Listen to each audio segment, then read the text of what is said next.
네, 시황센터입니다. 엎치락 뒤치락 국내 증시 전체적으로 나타나고 있습니다. 해외 증시 분위기 어제와 정반대로 좀 걱정스러운 분위기들이 커지고 있는 상황이었고요. 내부적으로 외부적인 걱정거리를 무마해줄 만큼의 에너지도 찾아보기는 쉽지 않았습니다. 결국 하락할 수밖에 없었던 국내 증시 상황. 그래도 그나마 다행인 것은 출발 당시보다 시간이 지나면서 다시 하락했다가 정상 컨디션을 찾으려는 종목들의 힘도 곳곳에서 찾을 수 있습니다. 자, 먼저 봐야 할 것이 주도주였던 전기, 전자 업종입니다. 오늘도 역시 전체적인 에너지가 크지는 않습니다. 하락 쪽에 움직이고 있는 종목들이 월등히 많고요. 그 가운데 한 삼성, SDI 정도만이 보합권에서 엎치락 뒤치락 하는 모습을 보여주고 있을 뿐 LG전자, SK하이닉스, LG디스플레이 필두로 1% 이상의 하락이 나타나고 있습니다. 그 가운데 다시 제자리 찾기 에너지를 보여주고 있는 첫 번째 종목 바로 삼성전자입니다. 1% 이상의 하락으로 출발이 됐다가 아래로 조금 더 밀리기도 했습니다. 그러다가 시간 지나면서 현재 143만 원 선까지 올라섰고요. 1% 가까운 상승으로 움직임을 보여주고 있습니다. 그러나 현재 여전히 외국인 쪽에서의 매도는 나타나고 있다는 점 하나의 체크포인트로 살펴보실 수 있고요. 외국인의 부재는 삼성전자뿐만 아니라 전체 시장에서도 마찬가지로 나타나고 있습니다. 오늘도 이어지고 있는 외국인의 매도, 유가증권 시장 상황 현재 770억 원 이상의 순매도 보여주고 있고요.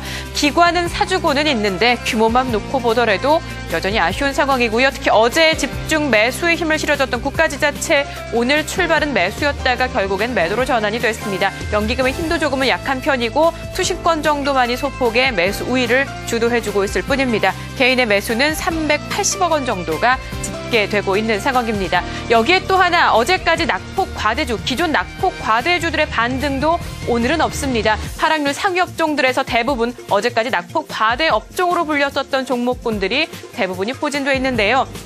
역시 전기전자 업종도 나타나고 있는 가운데 철강, 금속, 건설, 그리고 증권, 금융, 화학주들 대부분 약세권의 움직임을 보여주고 있습니다. 특히 어제장까지 주목을 받았던 포스코와 현대제철을 필두로 한 철강, 금속 업종의 하락도 눈에 띄고 있고요. 건설 업종에 대해서는 오늘 하나증권에서 주택 미분양 부담이 점차 해소될 수 있다라는 긍정적인 시각의 리포트를 내놓기는 했지만 건설 업종 전체 주가들은 조금 약세 움직임을 보이고 있습니다. 일부 종목들만의 소폭 상승만이 눈에 띄고 있는 상황입니다. 자, 전체적인 분위기가 이렇다 보니까 유가증권 시장 움직임들이 커지지는 못하고 있습니다. 그나마 다행인 것은 IT 부품주들의 반등이 시간이 지나면서 나타나고 있는데요. 어제 IT 부품주 거의 신고가 경신을 이어가던 이들 부품주들이 크게 밀렸습니다.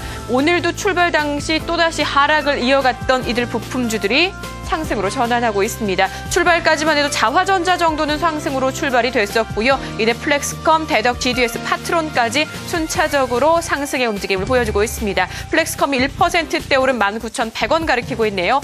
자화전자 강하죠. 5% 이상 상승으로 18,050원 가리키고 있고요. 옵트론텍도 상승해서 하락권의 움직임 나타나고 있습니다. 현재는 보합권으로 11,650원을 기록하고 있는 상황입니다. IT 부품주 이들은 조금 어제 흔들림이 있었지만 그러나 오늘 52주 신고가 종목 중에서는 추세적으로 상승을 꾸준히 이어가고 있는 IT 부품주들도 살펴보실 수 있습니다.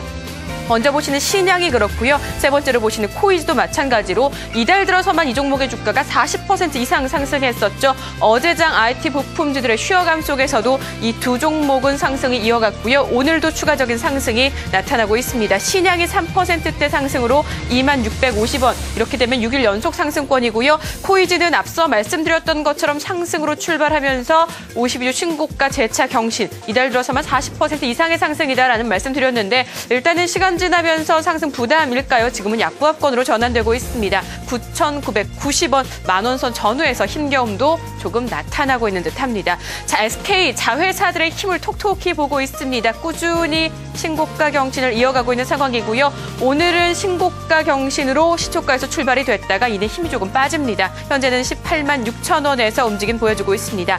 이트레이드증권 오늘 주목도가 조금 높습니다. KT로의 피인수설 나오면서 일단 시장에서는 기대감을 조금 갖고 있는 듯합니다. 자, 일단은 한국거래소에서 어제 조회 공시 요구가 들어갔습니다. 오늘 오후 12시까지 답변 나올 내용이니까 내용들도 함께 체크해보시면서 종목들 흐름들 지켜보시면 어떨까 싶고요. 현재는 기대감이 조금 더 커 보입니다. 이트레이드증권 6% 이상 상승한 9,050원 나타내고 있습니다. 승화 명품건설도 어제 상한가였죠. 오늘 추가적인 상승으로 신고가 경신했고요. 이후 지금은 밀립니다. 0.9% 하락한 3,760원에서 움직이고 있습니다.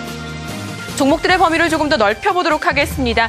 52주 신고가까지는 아닌데 상승으로 꾸준히 움직이고 있는 종목들로 찾아봤는데요. 대부분의 종목도 역시 1차적인 키워드는 실적입니다. 마크로젠이 그렇고요. 삼성 엔지니어링, 성광밴드까지 이후 실적에 대한 기대감이 상당히 높습니다. 특히 마크로젠 내년 실적 사상 최대치를 또다시 경신할 것이다라는 기대에 섞인 목소리들이 커지면서 주가가 오늘 힘을 내주고 있습니다. 3% 오른 29,350원 현재 가리키고 있고요. 삼성 엔지니어링도 1% 가까운 오름세로 15만 5천 원, 성광밴드도 23,850원으로 현재 1% 이상의 상승세를 보여주고 있습니다. 후너스 최근 악재로 좀 많이 밀렸습니다. 이달 들어서만 60% 이상의 주가 하락을 보였는데요. 오늘 오랜만에 상승입니다. 현재 10% 이상, 11% 가까운 상승 보여주고 있는 상황이고요. 조비는 최대 주주로의 유상증자 결정 소식이 주가에 힘을 실어주고 있는 이유로 풀이되고 있습니다. 5% 가까운 상승으로 11,650원을 가리키고 있습니다. 자, 앞서 보셨지만 지수에 영향을 줄 만한 재료들은 그렇게 힘이 좋지는 못합니다. 결국에는 개별적인 종목들의 힘만이 나아지고 있는 상황이다 보니까 코스피 지수는 어제와 달리 힘을 조금 못 내주고 있습니다. 1910포인트 전후에서 움직였던 지수 현재도 여전히 약세권이고요. 0.6% 하락한 1913.32포인트 아래로 크게는 아니지만 내려가는 모습들이 조금 더 차트로 자세히 나타나고 있습니다. 코스닥 지수는 그래도 보합권에서 엎치락 뒤치락합니다. 상승 출발했다가 이내 약보합권에서의 전환, 그리고 앞서 보셨던 IT 부품주들도 그렇고 전반적으로 종목들이 힘을 실어줘서인지 다시 상승으로 전환은 하고 있는데 그 힘이 역시 강력하지는 않습니다. 0.4포인트, 1포인트도 안 되는 수준이고요. 494.06포인트에서 움직이고 있습니다. 일단 수급적인 부재 때문일 겁니다. 외국인과 기관 코스닥 시장에서는 동반해서 매도를 보여주고 있는데요. 현재도 마찬가지 상황이고요. 개인만이 200억 원대 매수 우위 보여주고 있습니다. 10시 구간 시장 상황 모두 살펴봤습니다. 시황센터였습니다.